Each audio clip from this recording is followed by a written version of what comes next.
السلام علیکم ورحمۃ اللہ وبرکاتہ۔ معزز معلمین و معلمات، آج انشاءاللہ ہم ضمیر سے متعلق معلومات حاصل کریں گے۔ آپ اس کو مکمل دیکھیں، انشاءاللہ آپ ضمیر کی قسم آسانی سے پہچان سکیں گے۔ ضمیر اصل میں اسم کی بجائے استعمال ہونے والا لفظ ہوتا ہے۔ بار بار اسم کا ذکر نہ کرتے ہوئے صرف اس کی جگہ ضمیر کا استعمال کر لیا جاتا ہے، جیسے وہ نہیں آیا، آج نہیں جاؤں گا، میں آج نہیں جاؤں گا، تو اس میں وہ، میں، یہ ضمیریں ہیں۔ تو اب ہم کو اس کی قسموں کے بارے میں معلومات حاصل کرنی ہے۔ تو یہاں پر 5 قسمیں مولوی عبدالحق نے اپنی قواعد اردو میں 5 قسمیں بتائی ہیں بنیادی طور پر۔ سب سے پہلی قسم ہے ضمیر شخصی، دوسری قسم موصولہ، تیسری استفہامیہ، چوتھی اشارہ، پانچویں تنکیر۔ تو اس کے نام پر اگر ہم غور کر لیں تو سمجھنا آسان ہو جاتا ہے۔ شخصی جو اشخاص سے متعلق ہو، جو ضمیر شخص سے متعلق ہو، اسے ضمیر شخصی کہا جائے گا۔ اب وہ 3 طرح کے ہو سکتے ہیں، یا تو بات کرنے والا، یا جس سے بات کی جا رہی ہے، یا وہ شخص جو موجود نہیں ہے۔ 3 شکلیں ہو سکتی ہیں۔ پہلی شکل جو بات کرنے والا ہوتا ہے وہ متکلم کہلائے گا، اور جس سے بات کی جا رہی ہے، جس سے خطاب کیا جا رہا ہے، وہ مخاطب ہے، اور جو موجود نہیں ہے وہ غائب۔ اس طرح 3 شکلیں ضمیر شخصی کی بنیں گی۔ تو سب سے پہلے ہم دیکھتے ہیں کہ ان تینوں میں کون کون سی صورتیں ہوں گی۔ تو ہم دیکھتے ہیں کہ اس میں ضمائر متکلم میں میں اور ہم، واحد کے لیے میں، جمع کے لیے ہم۔ اب اس کی مختلف شکلیں بنیں گی۔ میں سے مجھے، مجھ کو، میرا، مجھ میں، مجھ سے، یہ تمام شکلیں بنیں گی۔ جبکہ جمع میں ہمیں، ہم کو، ہمارا، ہم میں، ہم سے، یہ سب جو ہیں یہ ضمیر متکلم میں آئیں گے، اور اگر جملے میں ان میں سے کوئی استعمال ہوتا ہے تو ہم کہیں گے کہ یہ ضمیر شخصی ہے۔ اس کے بعد ضمائر مخاطب اگر ہم دیکھیں تو اس میں تو واحد کے لیے اور تم جمع کے لیے۔ اب اس کی اور شکلیں بنیں گی۔ تو سے تجھے، تجھ کو، تیرا، تجھ میں، تجھ سے، اور تم سے تمہیں، تم کو، تمہارا، تم میں، ہم سے۔ تم میں اور تم سے آئے گا، یہاں پر ہم سے ہو گیا۔ تو اس طرح سے یہ مخاطب کی ضمائر بنیں گی۔ اور غائب میں واحد کے لیے وہ، جمع کے لیے بھی وہ، اور پھر اسے، اس کو، ان کو، اور اس کا، ان کا، اس میں، ان میں، اس سے، ان سے، اس طرح سے یہ مختلف شکلیں بنیں گی۔ تو آپ یہ سب اپنے پاس نوٹ کر لیں، تاکہ ان میں سے اگر جملے میں کوئی بھی آتا ہے تو آپ اس کو لکھیں گے یہ ضمیر شخصی۔ ضمیر شخصی آپ لکھیں گے اس کو، ضمیر کی کون سی قسم اگر پوچھا جائے تو آپ اس میں ضمیر شخصی لکھیں گے۔ تو یہ بہت آسان ہے، کوئی بہت مشکل نہیں ہے۔ آپ یہ تینوں صورتیں ذہن میں رکھیں، متکلم، مخاطب اور غائب۔ اس کے بعد ہم دیکھیں کہ یہ جو ضمیر شخصی ہے اس میں اور بہت ساری ضمائر شامل ہیں، جو انشاءاللہ ہم آگے دیکھیں گے۔ پہلے ہم دوسری قسموں کا جائزہ لیتے ہیں۔ اس کے بعد اگر ہم دیکھیں تو ضمیر موصولہ۔ تو موصولہ کسے کہتے ہیں؟ جوڑنے والی۔ صلہ کے معنی جوڑنا، یہ دیکھ رہے ہیں ہم ضمیر موصولہ۔ صلہ کے معنی جوڑنے کے ہوتے ہیں۔ تو وہ ہے جو کسی اسم کے بجائے آتی ہے، مگر اس کے ساتھ ہمیشہ ایک جملہ ہوتا ہے جس میں اس کے اسم کا بیان ہوتا ہے۔ اس میں سیدھے سے آپ یہ سمجھ لیں کہ اس میں جو، جب جملے میں جو استعمال ہو تو آپ کہیں گے کہ یہ ضمیر موصولہ ہے۔ اب اس کی مختلف شکلیں ہوتی ہیں، جو سے ہم دیکھ رہے ہیں کہ جس نے، جنہوں نے، جس کو، جسے، جن کو، جنہیں، جس کا، جن کا، جس کی، جن کی، جس میں، جن میں، جس سے، جن سے، یہ سب شکلیں ہیں جو کی. تو یہ ان شکلوں میں سے کوئی بھی آئے تو آپ اس کو لکھیں گے کہ یہ ضمیر موصولہ ہے. جو آئے یا یہ تمام شکلیں آئیں آپ اس میں یہ لکھیں گے کہ یہ ضمیر موصولہ ہیں. اس میں جون سی بھی آ سکتا ہے، جون بھی استعمال ہوتا ہے اس کے لیے ہندی میں، تو جون سی چاہے لے لو، جون سا چاہو لے لو، یہ بھی ضمیر موصولہ میں اس کا بھی شمار ہوتا ہے. تو آپ اس کو بھی نام سے یاد رکھیں، موصولہ جوڑنے والی، جو ضمیر جوڑنے کا کام کرتی ہے. اب جوڑنے کا کام کیسے کرتی ہے؟ تو جیسے یہاں پر جملہ آپ کے پاس دیا ہوا ہے کہ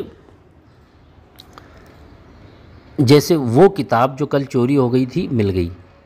اب یہ جو جملہ ہے کہ وہ کتاب مل گئی، کون سی کتاب مل گئی؟ جو کل چوری ہو گئی تھی. تو یہ پہلے جملے سے اس کو جوڑا ہے جو نے. تو اس طرح سے جو ہے جوڑنے کا، یہ جو ضمیر ہے موصولہ یہ جوڑنے کا کام کرتی ہے. تو آپ یہ تمام شکلیں ذہن میں رکھیں، اس میں سے کوئی اگر آئے تو آپ اسے ضمیر موصولہ لکھیں گے. اس کے بعد آپ دیکھ رہے ہیں کہ ضمائر استفہامیہ. یہ ضمائر استفہامیہ میں آپ یاد رکھیں، مولوی عبدالحق نے بات صاف لکھی ہے کہ دو ہی اس میں کون اور کیا، سوال پوچھنے کے لیے اور بھی چیزیں استعمال ہوتی ہیں، لیکن کون اور کیا یہ دو جو ہیں انہی کا شمار ضمائر استفہامیہ میں ہوتا ہے.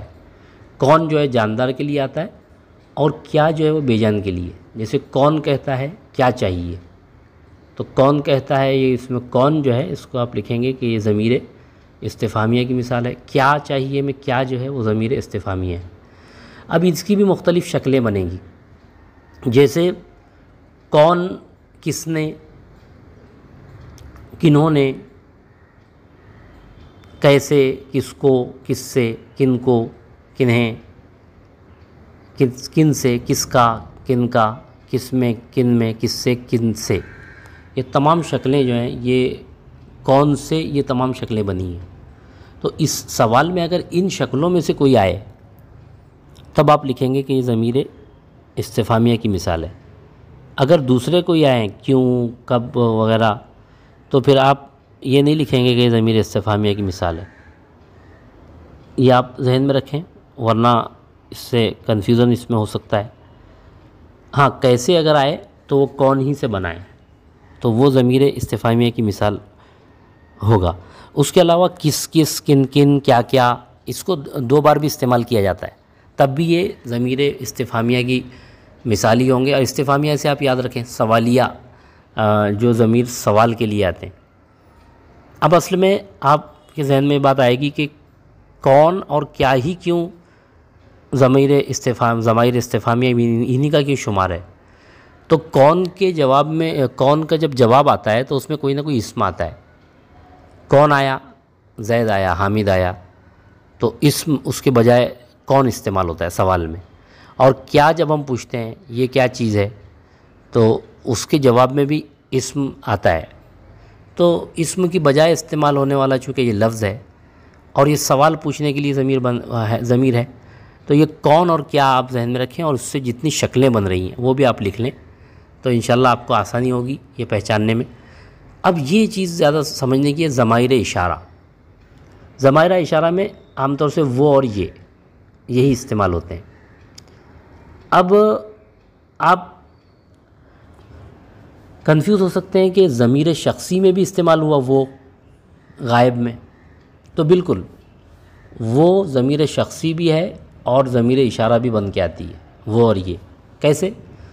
اگر آپ یہ دیکھیں کہ جملے میں آپ کو ایسا لگ رہا ہے کہ اس میں اشارہ پایا جا رہا ہے تب آپ اس کو ضمیر اشارہ لکھیں گے. جیسے اگر کوئی یہ کہے کہ وہ لوگ یا یہ، آپ کہیں دکان وغیرہ پر گئے اور دو چیزیں رکھی ہوئی ہیں تو کوئی کہے کہ وہ لوگ یا یہ، اب اس میں اشارہ پایا جا رہا ہے تو اب صاف کہیں گے اس میں کہ وہ اور یہ دونوں بھی یہ اس میں بلکہ ضمیر اشارہ ضمیر اشارہ ہیں دونوں بھی، اس لیے کہ اس میں اشارہ پایا جا رہا ہے۔ لیکن اگر آپ کہیں کہ وہ بازار گیا، تو وہ بازار گیا میں ایک سادہ سا جملہ، اس میں جو وہ ہے وہ ضمیر شخصی کی مثال ہوگی، ضمیر اشارہ کی مثال نہیں ہوگی، تو یہ آپ کو یاد رکھنا ہے۔ اچھا، اس سے بھی آ سکتا ہے، اور ان بھی آ سکتا ہے، جیسے ان سے پوچھ لو تو اس میں بھی اشارہ پایا جا رہا ہے، اس سے پوچھ لو، اس سے پوچھ لو، اشارہ ہے۔ تو یہ اس میں اشارہ، یہ ضمیر اشارہ کی یہ مثالیں، اس میں آپ کو ذہن میں رکھنا پڑے گا، ورنہ ضمیر اشارہ میں اور ضمیر شخصی میں کنفیوژن ہو سکتا ہے۔ اگر جملے میں اشارہ محسوس ہو رہا ہے تب تو وہ اشارہ ہم اسے لکھیں گے، ورنہ وہ ضمیر شخصی کی مثال ہو جائے گی۔ یہاں لکھا بھی ہے انہوں نے کہ ضمائر اشارہ اور ضمائر غائب شخصی ایک ہی ہیں، لیکن جب بطور اشارہ استعمال ہوتی ہیں تو انہیں ضمائر اشارہ کہتے ہیں۔ اس کے بعد ضمائر تنکیر، تو تنکیر جو غیر معین اشخاص یا اشیاء کے لیے ہیں۔ تنکیر کا مطلب یہ ہوتا ہے کہ جو معروف نہ ہو، جو سمجھ میں نہ آئے، متعین نہ ہو۔ اب متعین نہ ہو کا مطلب کیا ہوتا ہے کہ ایسے اشخاص یا ایسی چیزیں جو طے نہ کر سکیں ہم، جیسے مثال کے طور پر کوئی اور کچھ، یہ دو ہی الفاظ ایسے ہوتے ہیں جس میں ضمائر تنکیر استعمال ہوتی ہیں، یہ دو آپ یاد رکھیں، کوئی اور کچھ۔ تو یہ کوئی اور کچھ سے اور بھی شکلیں بنیں گی، جیسے کوئی یہ آئے گا تو اس کے ساتھ اور بھی شکلیں اس طرح بنیں گی کہ کسی بن جائے گا، کوئی سے، کسی کے پاس نہیں، کسی کی جان گئی، آپ کی ادا ٹھہری۔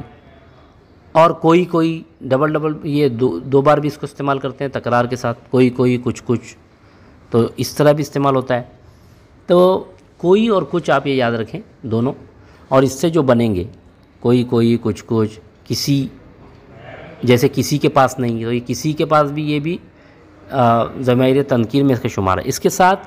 اس کے ساتھ بعضے بھی استعمال ہوتا ہے، جیسے اگر ہم دیکھیں یہاں پر عربی کے الفاظ بعض اور بعضے بھی ضمیر تنکیر کا کام دیتے ہیں۔ جیسے بعض کا یہ خیال ہے، تو بعض میں طے نہیں ہے، کوئی اور کچھ میں بھی کچھ طے نہیں ہے، متعین نہیں ہے، تو اسے ہم کہیں گے ضمیر تنکیر۔ تو آپ یہ یاد رکھیں، کوئی کچھ، بعضے، اور بعض بھی آتا ہے، بعض ایسے بھی ہیں، یہ بھی ضمیر تنکیر کی مثال ہے۔ اسی طرح فلاں، کل اور چند مرد حضرات جا رہے تھے، چند مرد کھڑے ہیں، تو چند یہ ہے، یہ بھی ضمیر تنکیر کی مثال ہے۔ کل میں بھی واضح نہیں ہے کہ کتنے لوگ ہیں۔ فلاں میں بھی بات واضح نہیں ہے، متعین نہیں ہے۔ تو یہ آپ یہ سب ذہن میں رکھیں، کوئی کچھ، بعض، فلاں، کل، چند، اور یہ تمام ضمیر تنکیر کی مثالیں ہیں۔ تو آپ یہ ذہن میں رکھیں۔ اب اس میں ایک بات اور یاد رکھنی ہے، جو کوئی، جو کچھ، جس کسی، ہر کوئی، جیسے، جس کسی، یہ سب جو ہے، یہ تمام، جو کچھ، یہ تمام بھی اس طرح بھی یہ استعمال ہوتی ہیں۔ یعنی جیسے مثال کے طور پر ہر کوئی یہی کہتا ہے، تو ہر کوئی یہ بھی ضمیر تنکیر کی مثال ہے۔ جو کچھ ہے غنیمت ہے، یہ جو کچھ جو آیا یہ بھی ضمیر تنکیر کی مثال ہے۔ تو اس طرح سے یہ آپ کو پانچوں قسمیں ذہن میں رکھنی ہے۔ اب ہم آتے ہیں، آپ کو جو کنفیوژن ہو سکتا ہے اس کی طرف ہم آ رہے ہیں، یہ تو آسانی کے ساتھ انشاءاللہ آپ کو سمجھ میں آئیں گی۔ اب یہاں ہم دیکھتے ہیں گلزار قواعد میں، تو اس میں جو ضمیر کی قسمیں دی ہوئی ہیں، یہاں سے ہم دیکھتے ہیں، تو ضمیر شخصی تو بات اس کی کلیئر ہو گئی۔ اب یہ جو ضمیر مخاطب، ضمیر غائب اور ضمیر متکلم یہ دیے گئے ہیں، یہ ضمیر شخصی ہی کی صورتیں ہیں مختلف، تو اس میں تو کوئی اشکال نہیں ہے۔ اس کے بعد جو ہے ضمیر اضافی، وہ لفظ جو اسم کی ملکیت یا تعلق ظاہر کرے انہیں ضمیر اضافی کہتے ہیں۔ اب اس کو ہم کو سمجھنا ہے، یہ بھی دراصل ضمیر شخصی ہی کی قسم ہے، لیکن اس کو علیحدہ بیان کیا جاتا ہے۔ اب دیکھیے، ہم نے دیکھا تھا کہ میرا، تیرا، اس کا، اگر یہ آئے تو یہ ضمیر شخصی کی مثالیں ہیں، بالکل ضمیر شخصی کی مثالیں ہیں۔ لیکن جیسے میرا قلم، تیری کتاب، اپنا گھر، تو یہ اس میں ایک نسبت اور تعلق پایا جا رہا ہے۔ تو یہ جو اپنا، اپنی، اپنے یا میرا، تیرا، اس کا، یہ ضمیر اضافی ہے، لیکن اس کو علیحدہ سے اضافت کی وجہ سے ضمیر اضافی کہہ دیتے ہیں، ورنہ اصل میں یہ ضمیر شخصی ہی میں اس کا شمار ہوتا ہے۔ تو اب اگر آپ کو سوال اس طرح سے آئے جس میں یہ لکھا ہوا ہے کہ یہ میری کتاب ہے، اس میں آپ کو ضمیر پہچاننا ہے، تو یہ میں تو ضمیر اشارہ آ جائے گی، اور میری کتاب، تو اس میں میری جو استعمال ہوا، اگر وہاں پر آپشن اس طرح سے میری پہ اگر خط کشیدہ کیا ہوا ہے اور پوچھا گیا اور وہاں پر ضمیر شخصی لکھا ہوا ہے، اضافی نہیں ہے، تو آپ اس کو شخصی لکھ دیں، لیکن اگر وہاں پر اضافی لکھا ہوا ہے تو آپ اس کو اضافی لکھیں، کیونکہ اس میں ایک تعلق پایا جا رہا ہے۔ اسی طرح سے ضمیر استفہام جو ہے اس میں سوال پوچھنے کے لیے آتی ہیں، یہ تو ہم نے دیکھا، لیکن اس میں کیوں، کب وغیرہ کا استعمال عام طور سے نہیں ہوتا۔ ہم نے دیکھا تھا وہاں پر کیا کا استعمال اور کون، اور اس سے بننے والی شکلیں، وہ سب اس ضمیر استفہام میں شمار ہوں گی۔ اس طرح ہم نے ضمیر موصولہ، ضمیر اشارہ ہم یہ دیکھ چکے ہیں۔ اب قریب بعید، وہ قریب ہے اور یہ قریب ہے اور وہ بعید ہے، اور مشار الیہ کسے کہتے ہیں؟ جس کی طرف اشارہ کیا جائے۔ تو خیر، اس کے بعد جو ہے ضمیر معکوس، اس کو اصل میں ضمیر تاکیدی بھی کہتے ہیں، یہ زور پیدا کرنے کے لیے آتی ہے، جیسے میں خود، آپ ہی، اپنے آپ، ہم سب وغیرہ۔ یہ جو ہے اصل میں ضمیر شخصی ہی کی قسم ہے۔ یہ بھی ہم نے وہاں دیکھا تھا، وہاں پہ بہت وضاحت کے ساتھ اگر آپ اس کو پڑھیں مولوی عبدالحق کی اس قواعد اردو میں، تو اس میں آپ صاف طور پر دیکھیں گے کہ میں خود، آپ ہی، یہ ضمیر شخصی ہی میں اس کو انہوں نے شمار کیا ہے۔ لیکن اب آپ اگر الگ سے اس کو، اگر سوال آپ کو دیا جائے اس طرح سے، اور الگ سے وہاں پہ ضمیر معکوس یا ضمیر تاکیدی کا اگر آپشن آپ کے پاس موجود ہے، اور میں خود، آپ ہی، اپنے آپ، اس پر اگر خط کشیدہ کیا ہوا ہے، تب آپ اس کو لکھ سکتے ہیں کہ ضمیر تاکیدی ہے، ورنہ یہ اس کا شمار بھی ضمیر شخصی میں ہی کیا جاتا ہے۔ اسی طرح سے ضمیر فاعلی، یہ کوئی الگ سے ضمیر نہیں ہے، یہ آپ ذہن میں رکھیں۔ جیسے وہ ضمیر جو بطور فاعل استعمال ہوتی ہے اسے ضمیر فاعلی کہتے ہیں، یہ کوئی الگ سے ضمیر نہیں ہے، یہ ضمیر شخصی ہی ہے۔ ہم روزانہ اسکول آئے ہیں، اس میں ہم جو ہے یہ ضمیر شخصی ہے، بس یہاں بتانا یہ چاہ رہے ہیں کہ ہم فاعل ہے، تو اس کو اس لیے ضمیر فاعلی کہہ دیتے ہیں۔ لیکن آپ وہاں لکھیں گے ہم، اگر انڈر لائن ہے اور وہاں پر آپ کو ضمیر شخصی دیا ہوا ہے، تو آپ اس کو ضمیر شخصی لکھیں گے۔ ضمیر مشترک میں اپنا خیال ہے، تم اپنا خیال رکھو، وہ اپنے گھر گیا، تو اپنا، اپنے، یہ سب کے لیے ایک جیسے آتا ہے، چاہے واحد ہو، جمع ہو، یا مخاطب ہو، متکلم ہو، غائب ہو، سب کے لیے ایک ہی جیسے آتا ہے، اس لیے اس کو ضمیر مشترک کہہ دیتے ہیں، جو سب میں ایک جیسے آتا ہے۔ حالانکہ یہ بھی تم اپنا خیال رکھو، اس میں ہم آپ دیکھ رہے ہیں اوپر آپ ہی، میں خود، اپنے آپ، تو یہ تو تاکید کے لیے ہے، لیکن اپنا خیال رکھو میں یہ بھی ضمیر شخصی میں اس کا بھی شمار ہوتا ہے، لیکن اس کو علیحدہ سے اس لیے بیان کیا کہ اپنی، اپنا، یہ سب کے لیے ایک جیسا استعمال ہوتا ہے۔ تو اگر اپنی یا اپنا پر انڈر لائن ہے تو آپ اس میں لکھ سکتے ہیں کہ یہ ضمیر مشترک ہے، لیکن اس میں ایک مسئلہ آپ کو یہ آئے گا کہ اس میں جو ہے ضمیر اضافی کا بھی معاملہ رہتا ہے۔ جیسے اگر آپ دیکھیے یہ اپنی، اپنا، اپنے، کیونکہ اس میں کسی سے تعلق قائم کیا جاتا ہے، اپنا گھر، اپنی اسکول، اپنا مدرسہ، تو اس میں اضافت بھی ہے۔ تو اس لیے آپ اس طرح کا جب سوال آئے تو آپشن میں آپ کو انشاءاللہ کنفیوژن نہیں ہوگا۔ آپ اگر دیکھیں وہ آپشن میں اگر وہاں پر ضمیر اضافی لکھا ہوا ہے اپنا، اپنی کے ساتھ، تو آپ ضمیر اضافی لکھ دیں۔ اگر وہاں ضمیر شخصی ہے تو ضمیر شخصی کے ساتھ بھی آپ ضمیر شخصی میں بھی اس کو شمار کر سکتے ہیں، اور ضمیر مشترک ہے اور باقی آپشن نہیں ہے تو ضمیر مشترک میں بھی آپ اس کو شمار کر سکتے ہیں۔ اس کے بعد ضمیر تعظیمی جو ہے یہ کوئی الگ سے، یہ بھی اس کو وہ نہیں کیا جائے گا، آپ کا کو انہوں نے ضمیر تعظیمی میں استعمال کیا، جبکہ آپ کا جو ہے یہ اضافی میں بھی آئے گا، آپ کا احسان مند، تو اضافت میں بھی اس کا شمار ہو جائے گا۔ اور یہ ضمیر شخصی میں بھی اس کا شمار ہو جائے گا۔ تو آپ یہ سمجھ لیں کہ ضمیر مشترک ہو، ضمیر فاعلی ہو، ضمیر تعظیمی ہو، یا ضمیر معکوس یا ضمیر تاکیدی جسے آپ کہیں، یہ سب اصل میں اس کی ہی مختلف شکلیں ہیں ضمیر شخصی کی۔ لیکن آپ جملے کے اعتبار سے دیکھیں اور آپشن وہاں دیکھیں اور اس کے بعد اعتبار سے اس کو حل کریں۔ انشاءاللہ امید ہے کہ آپ کو اس سے مدد ملے گی ویڈیو سے۔ بہت بہت شکریہ۔ السلام علیکم ورحمۃ اللہ وبرکاتہ۔